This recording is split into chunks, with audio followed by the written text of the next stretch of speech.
It's time now, everyone. We're gonna do the compassion trauma circle. Is everyone ready to face their past with compassion? Is that a yes? Yeah!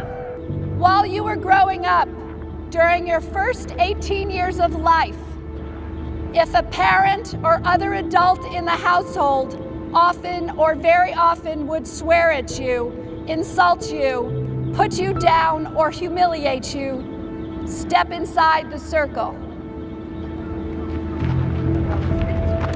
If a parent or other adult in the household often or very often pushed, grabbed, slapped, or threw something at you, step inside the circle. If a parent or other adult in the household often or very often ever hit you so hard that you had marks or were injured, step inside the circle. If you often felt that no one in your family loved you or thought you were important or special, step inside the circle. If your family lived in extreme poverty, step inside the circle. Step inside the circle. Step inside the circle. Step inside the circle.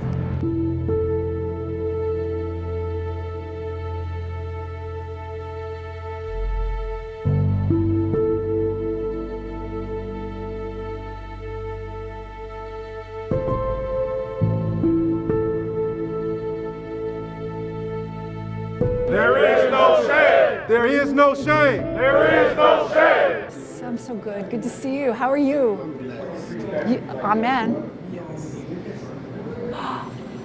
Noel. Noel, good to see you. Good to see you Welcome. too. I was abused as a young girl. I was beaten by my mother. I was verbally abused by my mother.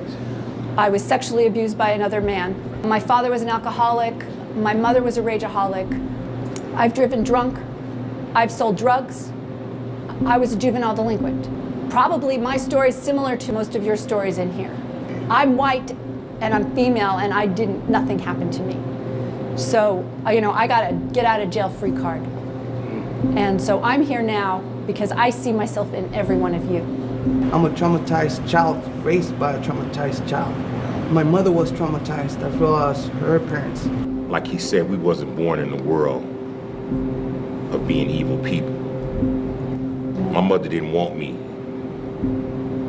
She hid her pregnancy, and she tried to flush me down the toilet. But as I learned about these things, I always asked myself what was wrong with me.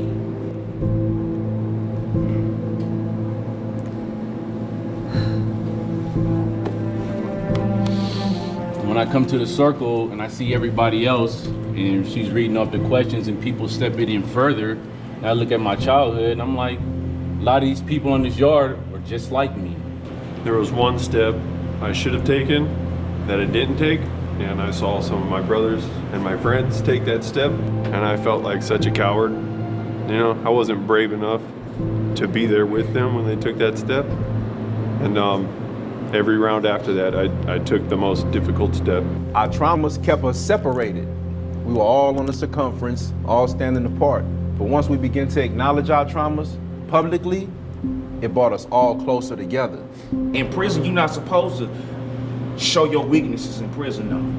But to want to do that, to walk in that circle like that, and to take each step forward was a reminder to ourselves that we still have a humanity and we worthy to be loved, though.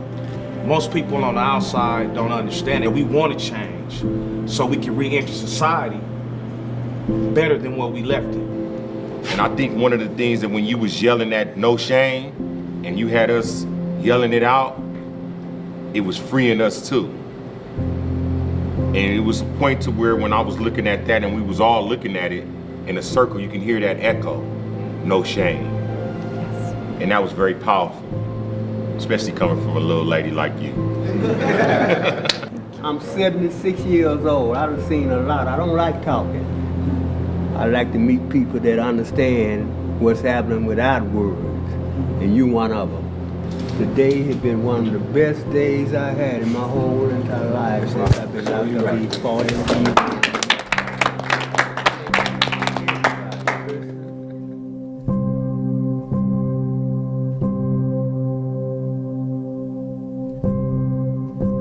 Your true spirits are not violent. Your true spirits are magnificent.